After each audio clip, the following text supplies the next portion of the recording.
Boa noite. O Brasil passa atualmente por uma crise hídrica e, como a energia elétrica depende da água, vivemos a iminência de uma crise também no setor elétrico. São mais de 150 usinas em funcionamento de grande, médio e pequeno porte, além de outras aguardando outorga. A fonte principal da energia elétrica é a água da represa que faz a turbina girar. A maior usina hidrelétrica do Brasil é a de Itaipu, em Foz do Iguaçu, com capacidade de geração de 12.600 megawatts. Mas há outras importantes, como as de Xingó e Paulo Afonso, responsáveis por grande parte da energia elétrica do Nordeste. O problema que se discute hoje é o modelo. As hidrelétricas têm capacidade de garantir o consumo necessário em um país como o Brasil, com mais de 200 milhões de habitantes? E os apagões? Este ano já tivemos um em janeiro que afetou 10 estados e o Distrito Federal. O que fazer para não entrarmos em um colapso? Até que ponto fontes alternativas de energia são eficazes para atender a demanda? E a energia nuclear? Há espaço para sua expansão no Brasil? Para falar sobre a geração, distribuição e racionamento de energia, convidamos José Antônio Feijó, engenheiro eletricista, integrante do Instituto de Desenvolvimento Estratégico do Setor Energético Ilumina. José Ailton de Lima, diretor de Engenharia e Construção da CHESF. Maris Garcês de Menezes, engenheiro eletricista. Você pode participar do programa enviando perguntas ou dando a sua opinião pelo e-mail opiniãope@ufpe.br e também pelo Twitter, @opiniãope. Bem, boa noite. Boa noite. Boa noite. O que se fala hoje é que nós vivemos uma crise hídrica, uma crise de água. E a questão que se coloca é, a crise ela é também já constatada no setor energético? Estamos na iminência, estamos vivendo essa crise ou o quadro ainda é de normalidade? Bem, essa é a pergunta que a gente quer colocar para uma rodada nesse começo do programa. Vamos começar com o Feijó. Pois não, boa noite para você, para os telespectadores. É, sem dúvida nenhuma, uma questão importante e eu diria que estamos realmente na iminência de uma crise. Não há certeza porque você falou que é água e a água depende da natureza. É imprevisível. Pode ser que ainda venha uma quantidade de chuva nesses 2 últimos meses que temos do período chuvoso, considerado que é de novembro a maio, a melhor dizendo a abril, então falta março e abril. Se vier nas cabeceiras dos principais rios uma boa quantidade de chuva, poderemos escapar. Mas se não vier, há uma quase que certeza de termos dificuldade no segundo semestre de cobrir a carga sem crise. José Ailton, esse conceito de crise se aplica a esse momento? Nós estamos, de fato, vivendo uma crise hídrica. Isso é um fato, né? Sim. E nós temos uma crise localizada, porque, como o Feijó ressaltou, nas cabeceiras das grandes bacias, dos grandes rios, não está chovendo. Então, a natureza pode nos pregar uma surpresa e tem uma zona de pressão que as chuvas não estão penetrando lá, mas a qualquer momento isso pode romper. Mas não tem modelo matemático para prever essas coisas. O modelo matemático que se dispõe hoje é mais aí no máximo para 10 dias, uma semana. Mais do que isso, os modelos não preveem. Então, de fato no segundo semestre, se não vier a chover, ainda temos março e abril, nós deveremos ter que usar a nossa energia elétrica com mais racionalidade. Marisa, sua opinião? Olha, sem sombra de dúvida que a gente está passando por um problema muito sério. Se a gente fizer um acompanhamento histórico do que ocorre com o comportamento dos rios, a gente percebe que cada tempo que se passa, a coisa parece ser mais crítica. O que começa a parecer que inviabiliza a gente se manter como fonte principal na matriz energética nossa a energia hidráulica. Então, eu acho que está no tempo de a gente pensar o Brasil, repensar direitinho, porque, como o Zé Ailton falou, a gente toda vez tem que, já que não tem modelo, É aquele negócio, ficar esperando que Papai do Céu mande água. Não pode ser mais assim. Eu tinha comentado naquele jornal, que foi o motivo de eu aparecer aqui, que a gente já deveria ter, com um grau de insolação no Brasil, alguma coisa já evoluindo em termos de energia solar. E na nossa matriz energética hoje nós não temos um pingo disso apresentado. Nós vamos falar ainda nesse programa bastante sobre a nossa matriz energética e sobre essas alternativas.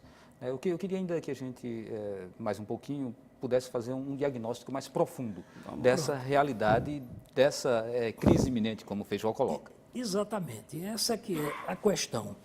Isto é normal que esteja acontecendo? Não. Afinal de contas, nós somos engenheiros ou não? Se nós somos engenheiros, nós temos que saber como lidar com a natureza. E o que está acontecendo é que no Brasil, a partir de um dado momento, abandonaram uma função importante dos reservatórios construídos nos grandes rios onde estão as hidrelétricas. Esses reservatórios foram feitos para quê? Para guardar água quando tem muito e usá-las quando tem pouco. Nós não podemos ficar, nem precisamos ficar, a depender da natureza. Me permita essa ideia de que cabe a gente planejar o sistema, e era assim. O sistema era planejado assim. Agora, a partir de um momento em que mudaram a filosofia do sistema, o sistema passou a ser usado praticamente como a gente chama a fio d'água. As usinas que hoje estão sendo construídas, Belo Monte, outras, Giral, Santo Antônio, grandes usinas, todas são já a fios d'água, nem reservatórios foram construídos. É só a barragem para acomodar as máquinas. As usinas antigas, que têm reservatórios para elas e para as que ficam abaixo dela, como Sobradinho, é o melhor exemplo que nós temos, essas usinas não estão mais operando, guardando água quando tem muito. E depois que você perde essa função, você tem muita dificuldade de recuperar, porque você vai precisar esperar que venha anos com muita chuva para reencher a barragem. Se você tivesse planejado e mantido como era, assim, só para terminar, Sobradinho foi construído para garantir uma vazão da ordem de 2.000 metros cúbicos por segundo, 24 horas do dia, 365 dias do ano, toda a vida, independente da chuva. Claro, esse é um cálculo de engenharia. Se houver uma catástrofe de uma enchente grande, você poderia até ter mais. Se houvesse uma seca extraordinária, não previsível, você poderia ter menos. Mas, dentro do limite da técnica, isso era visto. Abandonaram este fenômeno. Não guardam água. Feijó, você está fazendo uma crítica, né? Uma crítica a quem não planejou. Né? Mais diretamente, a quem se dirige essa crítica? Quem não planejou? Pronto, essa crítica dirige-se ao seguinte: o Brasil, nos anos 90, entusiasmado com a febre neoliberal que varria o mundo, resolveu mudar o modelo do setor elétrico brasileiro, em que, em vez de energia elétrica ser considerada um serviço público, passou a ser uma mercadoria. Energia elétrica é uma mercadoria. Repare, não é a questão de ser privado ou estatal, não é essa a questão é como se considera a energia. É uma coisa para dar lucro a quem manipula ou para garantir o interesse da sociedade do país. Porque quando você mudou essa filosofia, é que justamente, tendo água, eu não vou guardar, eu vou usar. Vamos dar uma rodada, vamos ouvir Zé Ailton, depois a gente volta para... A questão que o Feijó coloca, eu concordo com ela, mas ela é uma parte do problema. Tem uma outra parte do problema que eu acho que a gente precisa esclarecer aqui nesse debate, que é o seguinte: por que é que a sociedade brasileira desistiu de fazer os reservatórios? Porque há uma pressão ambiental, há também uma pressão até mesmo dos grandes produtores de usinas térmicas em não querer que se construa mais reservatórios. Muito bem. E essa questão, eu acho que a gente tem que retomar. Nós temos que voltar a construir reservatório, e tem espaço para construir reservatório no Brasil.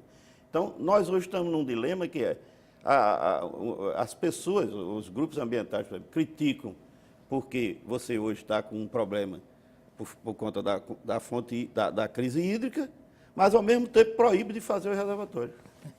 Então, essa questão é uma questão política, não é técnica. Certo. Exato. E que ainda assim temos que chegar a um consenso e temos que encontrar uma solução. Né? A matriz hidrelétrica ela é muito criticada por conta do forte impacto ambiental. Né? E aí a gente precisa ouvir o Mariz, inclusive, sobre isso. Não, perfeitamente. O fato é que nós estamos na matriz equivocada e alguma outra matriz ela seria capaz de suprir toda essa demanda num país como o Brasil? Veja só, as duas coisas que falaram o Feijó e Zé Ailton, né? Em 1979, quando nós estávamos na Chesf, a gente estava inaugurando o reservatório de Sobradinho. Então, naquela época, o presidente Ernesto Geisel recebeu uma informação que tinha umas pessoas que disseram que não iam sair do canto lá, porque o cemitério que está ali em cima está morreu um pai meu, a avó está ali, eu vou ficar aqui e vou ser enterrado ali também.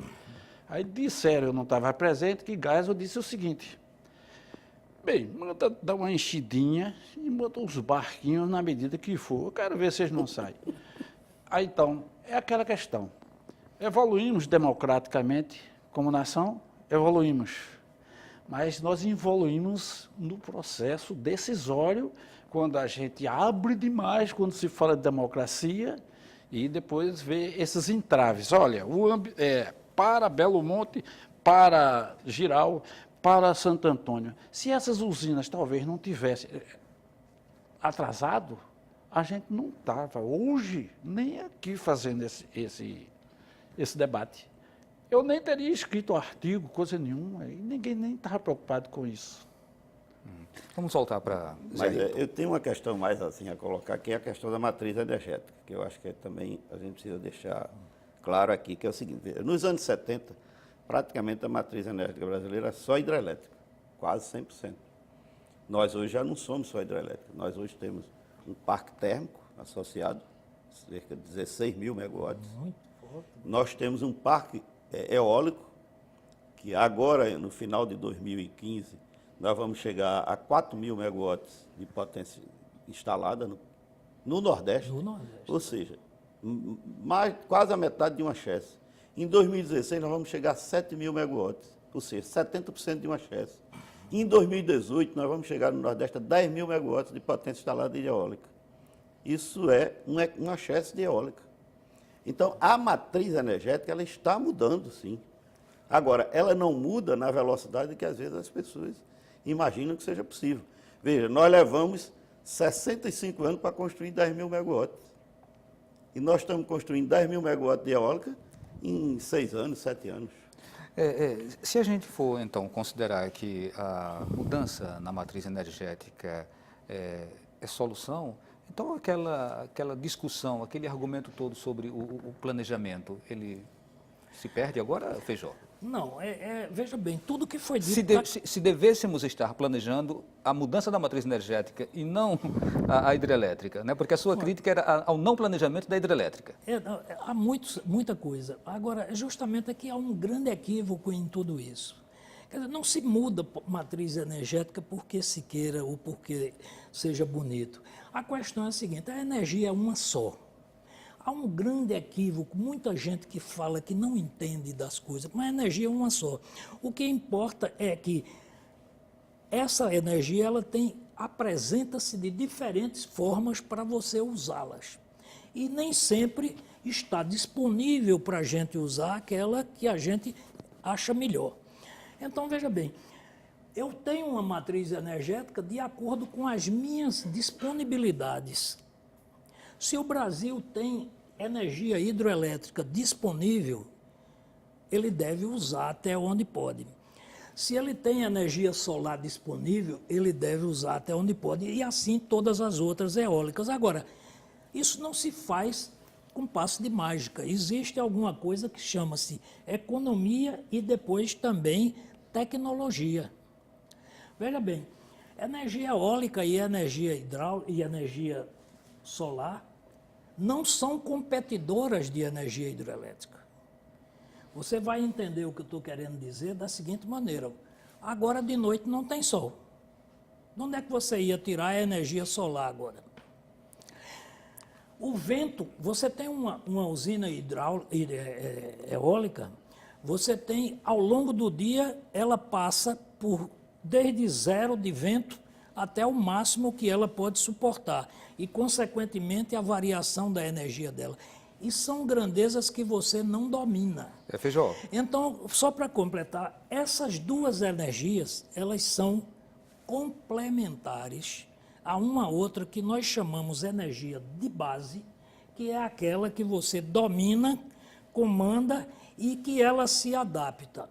Então, veja bem, se você tem uma usina hidrelétrica, ela cai como uma luva com essas outras fontes, porque elas se adaptam muito facilmente à variação natural que essa outra tem. Uma usina solar não vive só, você precisa de duas fontes, dela e da outra para ligar quando ela não tiver, que é o quê? Geralmente, quando é essas coisinhas pequenas, é uma bateria. A bateria seria o reservatório hidrelétrico. Feijó, não tenha dúvida que nós vamos ainda dissecar um pouco mais essa questão dessas alternativas energéticas, né? Mas me parece que a gente não conseguiu ainda esgotar essa questão da hidrelétrica.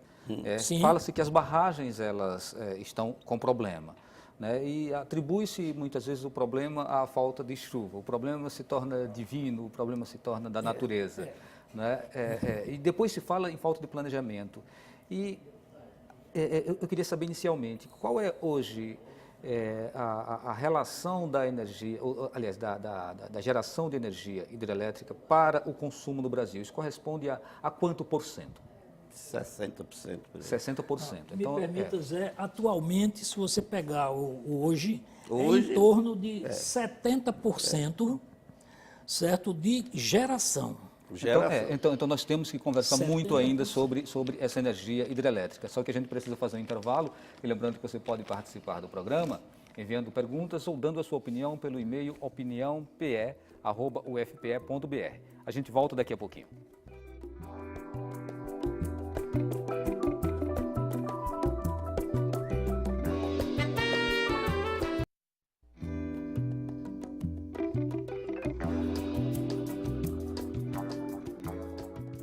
Estamos de volta com o Opinião Pernambuco, hoje debatendo a geração, distribuição e racionamento de energia.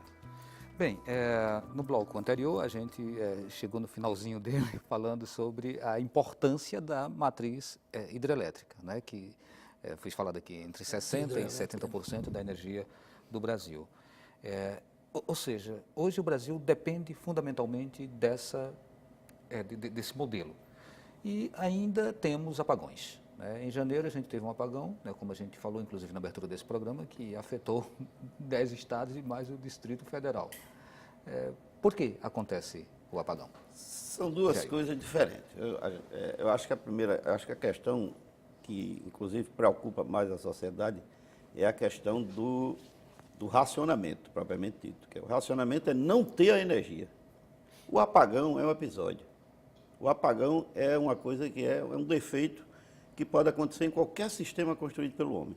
Então, o sistema elétrico é um sistema como outro qualquer, construído pelo homem, sujeito a erros, sujeito a defeitos, né? E o sistema é projetado para, em determinado momento, se, por exemplo, sair uma grande usina, ele tirar outras partes para evitar que o defeito se alastre. Mas nem sempre, vamos dizer assim, essa coisa funciona. As linhas de transmissão precisam estar integradas para poder não haver o apagão. Evitar que o apagão se propague. Então, na hora de um defeito, tenta-se isolar uma área. Às vezes, essa área termina sendo muito grande, depende da quantidade de... Imagine, por exemplo, você está com uma linha de transmissão que vem lá do norte, passando 3.000 megawatts para cá, para o Nordeste. Se essa linha sair, é equivalente a sair a usina de Xingó, todinha. Basta uma linha de transmissão cair e você tem um efeito equivalente a uma usina. Então, isso dá um balanço no sistema tão grande que o sistema, às vezes, dá reações e sai derrubando partes outras partes que nós não gostaríamos que fosse. Então, é evidente que o sistema precisa sempre ser melhorado. E esforços nessa direção estão sendo feitos. Por exemplo, melhorias no sistema de transmissão, no sistema de proteção. A Chess, por exemplo, está com um amplo programa nesse momento de melhorar, de reforçar sua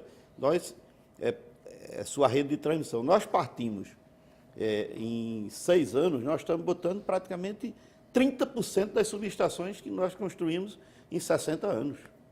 Então, e esse esforço continuará ao longo do tempo. Por quê? Porque o sistema elétrico nacional brasileiro vai continuar exigindo um esforço muito grande ainda ao longo do tempo. Por quê? Porque nós ainda somos uma população pobre, que consome pouca energia, que vai consumir mais e vai exigir mais fonte e mais transmissão dessa energia para essa população. Vamos ouvir Maris. Maris, aí pouca água nos reservatórios, né? A gente também tinha feito esse questionamento. Não podemos ficar dependendo da natureza e existe aí uma questão de planejamento. Essa água está sendo mal armazenada ou é a água que realmente não está caindo nas nascentes, os rios estão assoreados, não conseguem mais canalizar as águas para os reservatórios? O que é que está acontecendo? Bem, o que está acontecendo é o seguinte: a gente está com o sistema elétrico brasileiro todo integrado. Antigamente, não faz muito tempo, quando a gente tinha um problema lá em São Paulo, a gente aqui em Pernambuco não sentia. Agora, o que é que está ocorrendo? Integramos todo o sistema, a rede elétrica brasileira está toda integrada, mas é como se estivesse apenas no começo. A gente ainda vai ter que reforçar muito a transmissão. Mas é necessário integrar? Tem que ser integrado. Por quê? Porque o que é que ocorre? Hoje, a gente está com o sul, com abundância de água, mas estamos com um déficit de água na região sudeste, que é onde mais consome energia. E o nordeste também está com problema de água. Então, o que está ocorrendo, em decorrência disso, é que a Chesf, por exemplo, ela tem mais de 10 mil megawatts instalados de potência. Não consegue gerar 3.500 e está gerando mais térmica do que a energia hidráulica. Não A consegue térmica gerar tá lá por pra conta isso da mesmo. falta da água? A falta da água está acarretando o uso da térmica, e inclusive essas bandeiras tarifárias que estão aí, elas são decorrentes de a gente ter que pagar porque queimou combustível para poder gerar energia elétrica. E a tendência que está se apresentando, pelo menos até o momento, a não ser, como o Feijó bem salientou, de que tenhamos uma boa quantidade de água chegando para os reservatórios, nós vamos continuar o ano de 2015 totalmente dependente de ficar gerando muita térmica. E mais, o que é o perigoso de tudo é se a gente tiver um crescimento um pouco mais acentuado, a gente se deparar com carregamento maior nas linhas de transmissão e, numa oportunidade feita essa, uma falha pode provocar o tal apagão que nós constatamos de uma vez por outra. Mas a questão, eu acho que a gente tem que colocar as questões, vamos dizer assim, corretamente, para que a população entenda. Para que é que nós construímos as térmicas? Para que é que se investiu bilhões e bilhões de reais em térmicas se não era para usar? Era para usar na hora da necessidade, e esta é a hora da necessidade. Então, qual é a energia mais cara? A energia mais cara é a que eu não tenho. É preferível pagar uma conta mais alta e despachar uma térmica hoje, enquanto não tem chuva, do que não ter energia elétrica. Ou você tem dúvida disso? A térmica já traz um outro problema, que é a questão do combustível fóssil, né, da poluição. Quer dizer, a forma como ela vai ser gerada, que são várias as formas, isso já causa um outro tipo de problema. Pô, mas assim, a minha posição aqui não é a posição de fazer essa análise crítica, não, é mais de provocá-los. Eu quero saber um pouquinho ainda sobre a questão da compra de energia no exterior, né? Chegamos a esse ponto de necessidade. Quer dizer, recentemente o Brasil precisou recorrer à Argentina, foi isso? Insignificante, isso aí não vale nada. Não vale nada, isso é um intercâmbio que não tem... Cabelinho de sapo. Pouquinho, e não é preciso. Não é preciso, nem será possível. Eles não teriam, ninguém teria. Essa aí é... Eu acho, inclusive, aproveitando a oportunidade, é que, em comum, a gente verifica que o debate sobre esse tema tende geralmente a ser distorcido porque a gente não centra na realidade verdadeira, fica muito, por exemplo, é muito moda se falar nas fontes alternativas, certo? Mas alternativa a quê? Quando surgiu essa palavra fontes alternativas, é alternativa, sobretudo, aos produtos derivados de petróleo. Por exemplo, falam muito em energia solar e eólica com relação à Alemanha, mas para quê? Porque a Alemanha depende de carvão, principalmente, e nuclear um pouco.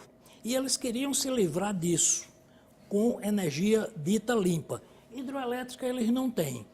Não tem rios, nem quedas e tal. Eles têm pouco mais, cerca de 4% da energia dele de hidrelétrica. Então, a fonte é solar e eólica. Então, eles partiram disso.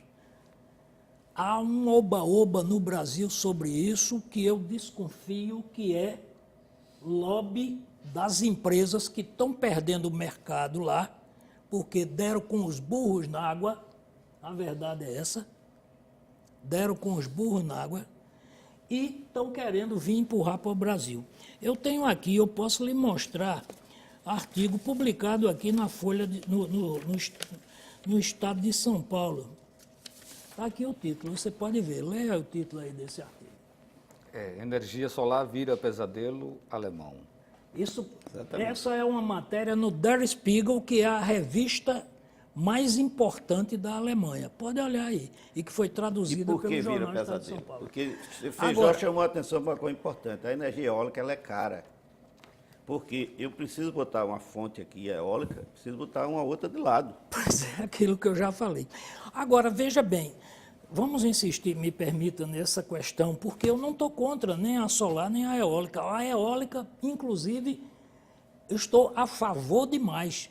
Não devemos mais construir térmica aqui, devemos construir eólica, porque elas já se viabilizaram. A Chesf está fazendo, sob seu trabalho lá, que é um diretor de engenharia, vários projetos, várias usinas eólicas próprias, e cada vez falar mais. Agora, como você acabou de dizer, ela não funciona sozinha, porque tem hora que não tem vento.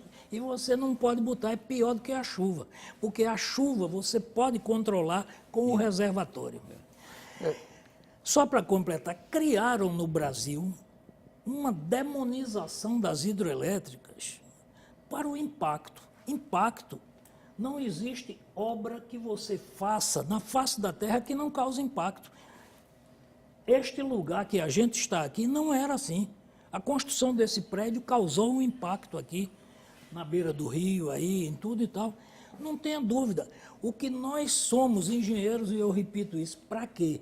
Para fazer com que os impactos, que as obras que a humanidade precisa, sejam feitas com o menor impacto possível e até, se possível, transformá-los em impacto positivo. Porque o impacto não é só negativo, não. Sim. A história mostra que em todos os lugares onde foram construídas hidrelétricas, o desenvolvimento criado na região é melhor do que era. Agora, interesses diversos são, às vezes, incomodados e se opõem e criam, como no Brasil. Mas o mundo está cheio de hidrelétrica. O mundo está cheio de hidrelétrica. Na Suíça tem hidrelétrica. A Suíça é um país desse tamanho. A Suíça tem várias hidrelétricas, uma delas é a segunda em maior altura da barragem, 300 e tantos metros. O Brasil não tem uma barragem com essa tal altura. José Ailton, a geração de energia eólica hoje da Chesf aqui na região Nordeste, aqui em Pernambuco, ela chega a quanto? Veja, a Chesf hoje ela está construindo 1.000 megawatts ou seja, 1/10 do que ela tem de energia hidrelétrica, a gente está construindo de eólica hoje no Nordeste, em parceria com o setor privado. Nós temos metade da participação nesses empreendimentos. E estamos construindo uma usina própria de 250 megawatts, em torno de 250 megawatts, que fica em Casa Nova, na Bahia. Então, tem em torno de 1.250 megawatts em 10 mil e poucos de hidrelétrica. Então, se você comparar comparativamente, A velocidade de crescimento da eólica é muito maior. Agora, Feijó chamou a atenção para um ponto que eu concordo plenamente com ele. Eu acho que tem um oba-oba grande nessa questão.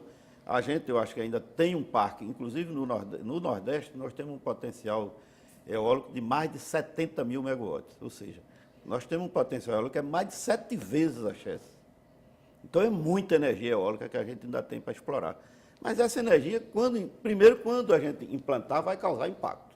Porque, como ele diz, não tem energia sem Ninguém impacto. pensa que não vai ter E segundo, impacto. você não vai implantar isso do dia para a noite. E terceiro, nós vamos ter que fazer isso paulatinamente, porque a energia eólica, como a gente disse, ela tem alguns problemas. E um deles é a instabilidade. Não é As fácil, máquinas né? são muito pequenas. Em relação Então, ao ela impacto, não é uma- em relação ao impacto, né, que é uma coisa muitas vezes determinante para a instalação ou não. Né? Se a gente for para a hidrelétrica, a gente sabe que ocupa uma área muito grande, que tem que haver alagamento, né, de áreas e tal. Então, quando se fala na eólica, a gente tem as turbinas instaladas, então tem uma questão de visual, tem uma questão de aves, né, de pássaros que podem ficar ali. Tem mais algo além desse tipo de... Ruído. Tem ruído, tem alguns acessos que você tem que fazer, porque para dar manutenção nas máquinas você precisa criar vários acessos. E como são muitas máquinas, por exemplo, fazer um parquezinho com máquina de 2 megawatts, um parque de 60 megawatts, que é a usina de Paulo Afonso, eu tenho que botar 30 máquinas.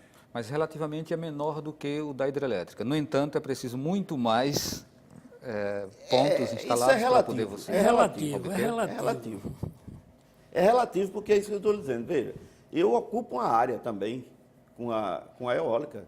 É uma área que vai também ser praticamente impossibilitada do uso humano ali. Então, de todo jeito, você tem impacto. E a solar, né, que o Feijó já fez algumas A defesas solar, aqui. a primeira questão é essa que ele coloca. Ela também é intermitente, ou seja, quando tem sol, tem energia. Quando não tem, então ela, nesse ponto, ela é mais previsível porque tem sol de dia. Mas é um pouco mais, porque basta passar uma nuvem que já... Certo, mas Maris, você é o dono do poder, digamos, tá? Você investe na eólica, investe na solar, teria que investir nas duas, teria que incluir ou manter a hidrelétrica, né? Como que você faria essa equação? Bem, eu não tomaria a iniciativa de fazer sem antes verificar o que ocorre, tá certo? O Brasil hoje, a experiência é zero de solar. A gente teria que chegar e procurar quem o utiliza. A eólica, ela já está em plena utilização. E esse fato de que os ventos nem sempre são favoráveis é realmente uma coisa preocupante, porque no momento, hoje mesmo, ontem, vendo o relatório do ONS, puxa, a gente não conseguiu 1.000 megawatts de eólica. 800 Quer dizer, e pouco, inclusive, esses empreendimentos são privados.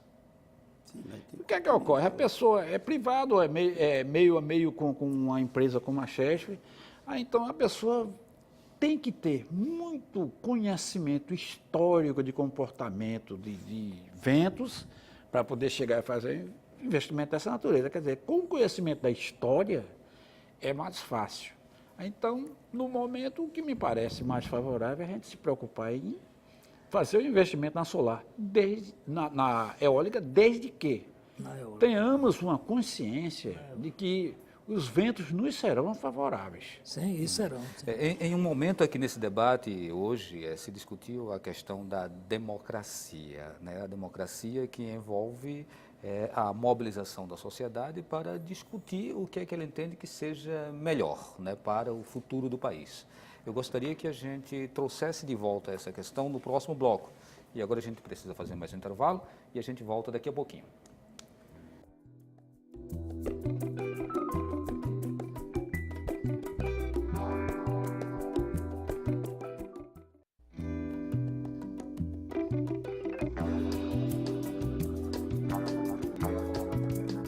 Estamos de volta com o Opinião Pernambuco, hoje debatendo geração e distribuição de energia no Brasil. Participam do programa José Antônio Feijó, engenheiro eletricista, integrante do Instituto de Desenvolvimento Estratégico do Setor Energético Ilumina.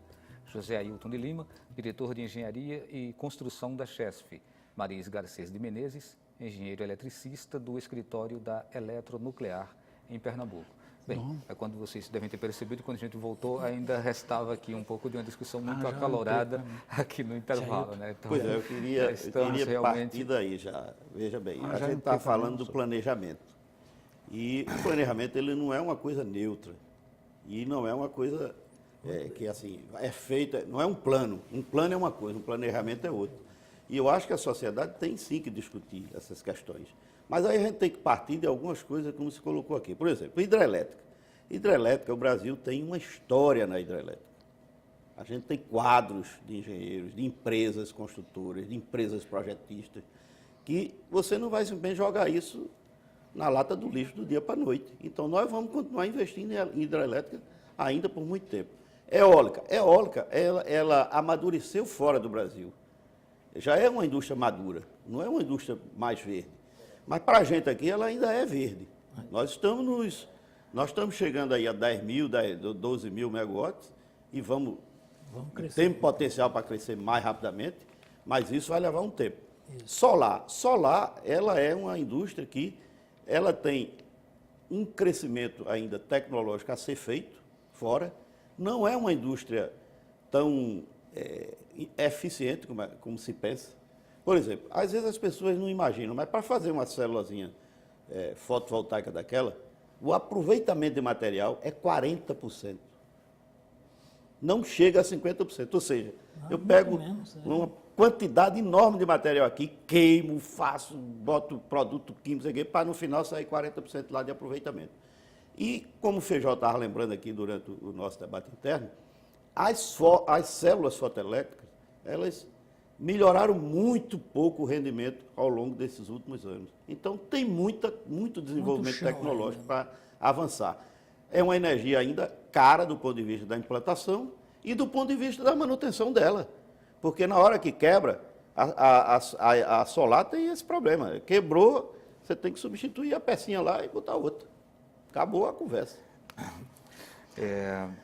Essa iminente crise que vocês destacaram aqui no começo do programa, isso vai, de alguma forma, se converter em aumentos dos serviços, do consumo lá na ponta, ou seja, de alguma forma, lá na frente a gente pode sentir o impacto disso na nossa conta?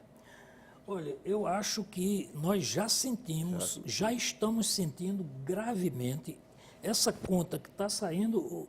Pernambuco foi beneficiado aí, teve só a partir de ontem, do dia 1, 2,2%, mas tem estado aí, o Rio Grande do Sul pegou 39% de aumento, a partir de ontem. E outros estados, a média no Brasil é 23%. Então, Agora, Pernambuco daqui a pouco chega por aí também. por causa, basicamente, dessas térmicas, mas não só, também das consequências lá com o problema de Itaipu, que o dólar subiu e essas modificações tal de conta de desenvolvimento energético, não sei o quê, tal. Mas isso não é tudo. No caso da CELP aqui, nós vamos ter um aumento em abril, novamente, que não deve ser barato. Eu não sei exatamente, não vou chutar, mas ninguém espere menos de 20% a partir de abril, aqui em Pernambuco, agora, a mais. Veja bem, agora, isso é um aumento por conta da crise e de tudo mais. Essa crise hídrica se refere muito aí por causa da operação das térmicas. Zé Ailton disse de passagem aí que as térmicas foram feitas para funcionar, claro, mas elas deveriam funcionar pouco tempo, poucos meses ou até menos dias. Concordo. Ocasional. Elas foram construídas com este objetivo. Mas hoje, desde outubro de 2012, que praticamente elas estão todas operando e não vão parar este ano nem tão cedo, ou seja, continuarão. Agora, eu queria aproveitar dentro disso para voltar à questão da hidroeletricidade, que é uma coisa que, em geral, ninguém se lembra. Você começa o seu programa falando em crise hídrica. Isso. Olha, hídrica, se a gente olhar aqui para o lado do oceano, a gente deveria dizer, opa, para que tem crise hídrica com tanta água no mundo todo? Mas é que aquela água não serve, né? Aquela água não serve. Nós falamos em água doce, né? Lá em São Paulo, todo canto, e nos rios para hidroelétricas e não só hidroelétricas. Me diga uma coisa, a água que está no rio, ela vem de onde? Me permita fazer esse raciocínio para o público que está em casa, que normalmente não tem atentado para isso. Eu chamo isso o ciclo das águas. O sol, a energia solar, aquece as águas dos rios, dos mares, dos oceanos, dos lagos, evapora. Esse vapor carrega um pouco da energia solar, um pouco não, toda que ele tem energia solar. Forma-se nuvens que viajam ao sabor dos ventos e a volta da Terra, e aqui e acolá, em condições de temperatura e pressão satisfatória, elas condensam, aí transformam um pouco daquela energia que elas adquiriram, que era solar, cai, e quando ela cai alta, num lugar alto, numa serra, num qual lugar, pode ficar certa que ela vai escorregar ali pelos riachos, pelos córregos, pelos rios e vai bater no mar. Luiz Gonzaga já cantava. Riacho do navio que vai para o Pajeú, que vai para o São Francisco, que vai bater no meio do mar. Então, me diga uma coisa, essa é a água doce. Por que não fazer barragem para guardar água doce, para alimentar a população, para controlar a cheia, para fazer irrigação, para fazer criações de peixe, para fazer tudo isso? O mundo faz isso. Nos Estados Unidos, hoje em dia, as barragens que ele tem são, em geral, nas que tem reservatório importante, são usadas como recreio. Um dia desse passou na televisão, o pessoal, no Jornal Nacional, reclamando lá de Furnas, que baixou demais, acabou lá os hotéis, os recreios, as brincadeiras que tem. Reclama-se dos impactos da hidrelétrica, isso é um equívoco. Nós estamos desprezando esse efeito do ciclo das águas. E se nós não fizermos as barragens capazes de controlar enchentes, como estamos fazendo aqui agora no Rio Una e tal, vai poder acontecer um dia aquelas tragédias que fizeram com Palmares, etc. Feijó, assim, bem colocada essa sua questão de que barragens podem armazenar água, né, e aí você servir para várias, para várias atividades, né? Inclusive para a geração da energia elétrica. Tem uma outra coisa que está próxima disso, que é a questão do racionamento. Né? Ou seja, você tem a água, mas é preciso você usar de uma forma comedida, né? De uma forma educada, né? De uma forma eficiente. E aí uma questão que se coloca é racionamento. Às vezes ele é colocado de uma forma impositiva, mas é possível também que você antes de chegar nesse momento drástico, né, grave, você tenha alguns programas de racionamento mais perenes. E aí, Marisa, eu gostaria que você falasse sobre isso. Primeiro, a população, as indústrias, a agricultura, elas trabalham de uma forma decente com essa questão do racionamento, ou a população, de uma forma geral, ela é negligente, ela é displicente em relação a isso? Essa é uma questão. A outra questão que a gente vai ver é se temos programas de racionamento previstos para os próximos anos. Então, vamos primeiro para a Marisa. Bem, o racionamento é uma consequência. Agora, a minimização do efeito do racionamento, ou até a minimização do fato de se ter um racionamento, isso pode passar até por um processo educacional. O que ocorre é que nós não estamos habituados a nos educarmos com a utilização da água. Quer dizer, a gente já sabe, vai faltar água, há uma crise hídrica, mas o fato maior é que a gente não tem educação em relação a isso. Quer dizer, falta uma educação do povo brasileiro com relação ao recurso que ele tem, que a natureza dá. Se nós tivéssemos e enxergássemos a necessidade de a gente estar tomando muito cuidado com isso, a gente evitaria pelo menos o pior do que está aí, tá certo? Então, hoje, a gente falar em relacionamento é uma coisa que o pessoal não quer nem falar, né?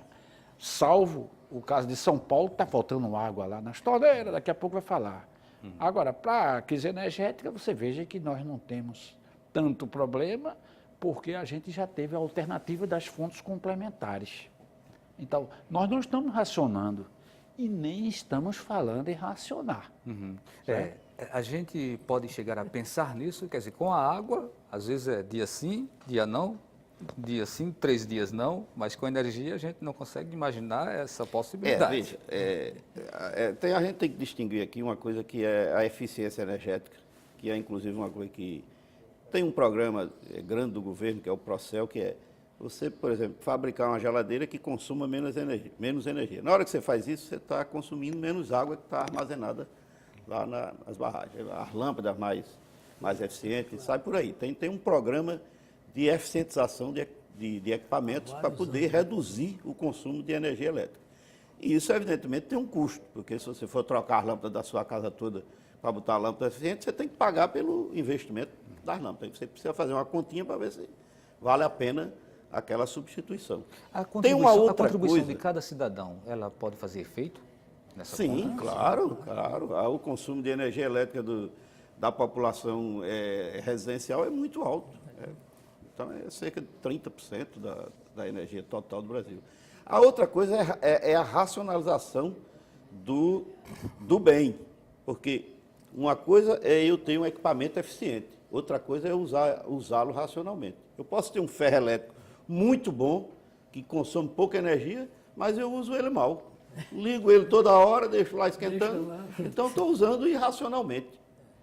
Quando nós estamos falando em uso racional, nós estamos falando nisso. Por exemplo, no momento, nós estamos com um programa de racionalizar o uso da água do Lago de Sobradinho. O Feijó lembrou aqui que o lago foi projetado para soltar 2.000 metros cúbicos, 2.060 metros cúbicos perenes durante o ano todo. E no momento a gente está praticando 1.100 metros cúbicos por segundo só, ou seja, metade para o que ele foi projetado.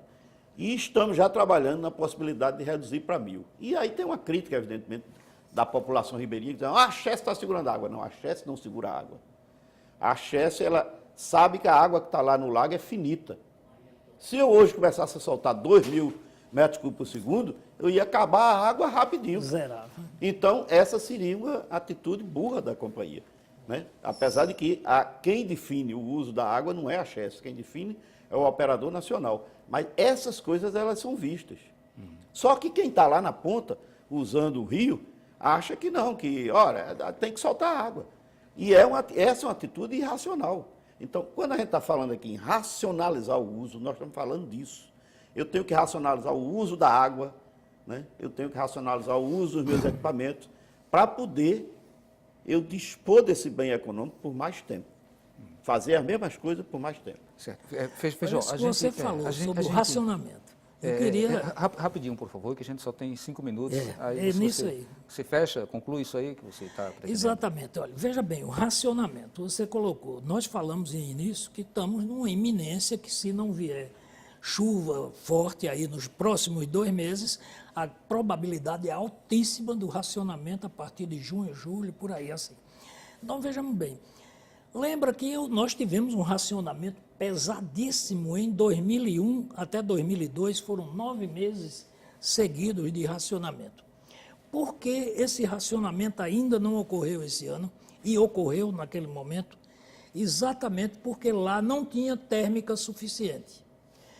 Significa dizer que nós ainda não estamos em racionamento, porque hoje, comparando com 2001, porque hoje nós temos essa grande quantidade de térmica, um parque térmico que está gerando cerca de mais de 20% da energia do Brasil hoje. Certo? O horário verão, ele tem... O horário de verão é conversa mole, não traz praticamente nenhum. Eu desafiei o ONS através de um artigo em 2012, que foi republicado pelo ONS agora há pouco, certo? A mostrar as contas. E ninguém nunca mostrou. Disseram que iam aumentar um mês a guinha a mais, né? Não sei se foi por coincidência desse artigo, mas eu sei que sustaram o mês que ia aumentar. Porque é conversa mole e, inclusive, vieram descobrir agora que o pique da energia estava acontecendo à tarde. No meu artigo de 28 de fevereiro de 2012, estava lá eu registrando que tinha havido isso. Mas, bom, A voltando democracia permite isso, entendeu? Pra Porque fechar, se não tivesse, aí ele não podia nem dar essa opinião. Rapaz, só para feche mesmo, Pedro, fechar que o nosso esse tempo é que aí, tá o fechando. racionamento, justamente, nós estamos nessa iminência. Agora, por quê? Justamente porque usamos mal a água. Até mesmo o preço dessa energia térmica agora poderia estar mais baixa se a gente tivesse começado a usar térmica um pouco antes. Certo. Vamos para Marisa. Marisa, a gente nesse programa, em um momento, chegou a citar a questão da energia nuclear. Você acha que ela é uma saída para um país como o Brasil? Alguns países desenvolvidos lá da Europa, né, fazem um uso bem significativo, né? O Japão, a Alemanha também faz um pouco do uso Olha, primeiro eu quero esclarecer uma coisa. Eu não sou o Mariz da energia nuclear. É outro. O Mariz da energia nuclear chama-se Carlos Henrique Mariz. Também foi aluno de Feijó, companheiro nosso da chefe também. É uma coincidência, todos foram meus alunos. É claro que ele é totalmente a favor da energia nuclear. A energia nuclear, como todas as outras energias, ela tem impactos. E o pior dos impactos é o medo. E o medo é a pior coisa que pode existir quando se quer desenvolver alguma ideia. Então, eu pessoalmente, eu sou plenamente a favor da energia nuclear, porque o Brasil já tem as usinas de Angra do Reis funcionando. Há anos e ninguém nunca ouviu falar de um acidente nuclear na usina. Elas estão lá hoje. Uma está parada, a outra está voltando. Ela disse que quer voltar, daqui a pouco volta. Se nós tivéssemos evoluído em termos de instalação de usina nuclear, porque eu acho que o programa até foi postergado um pedaço, a gente já não estaria com um problema tarifário que a gente tem hoje. A gente está com problema de tarifa aí, adotando bandeiras, porque a gente não tem, não evoluiu muito em termos de energia nuclear. A gente tem um país imenso. Tem tantos cantos do mundo, inclusive dentro do Brasil, que pode ser instalada uma usina nuclear, e tem esses linhões de corrente contínua, como o Hélio de Itaipu, e esses que vão sair daquelas usinas lá do Rio Madeira, que, como o Feijó estava bem salientando, faz com que a gente pegue aquela usina aí e bota aqui dentro da nossa capital. Tá certo? Nosso tempo está chegando ao final. Mas deixa eu só então, só para concluir mesmo agora. Só concluindo que é um fato que eu acho que a gente precisa lembrar aqui, que é, primeiro, o Brasil tem a 6ª reserva mundial do mundo de urânio. E segundo, nós já dominamos todo o ciclo de produção e de beneficiamento do urânio. Então, construir energia nuclear, usina nuclear no Brasil, é apenas uma questão da vontade dos brasileiros. Eu acredito que precisamos fazer mais programas como esse, incluindo Sem na dúvida. mesa também ambientalistas, né? A gente precisa Com certeza. Ouvir o posicionamento, né, da sociedade, né, biólogos, antropólogos, certeza. sociólogos, enfim, né, pessoas que têm uma preocupação muito grande com o futuro da sociedade, Claro. do nosso país. E aqui a gente agradece a participação de todos vocês. Obrigado, Feijó. A satisfação foi minha estar aqui presente, estou à disposição quando quiser debater. Obrigado, José Hilton. Obrigado, boa noite. Obrigado a você também, Maris. Disponível. Boa noite, obrigado pela participação.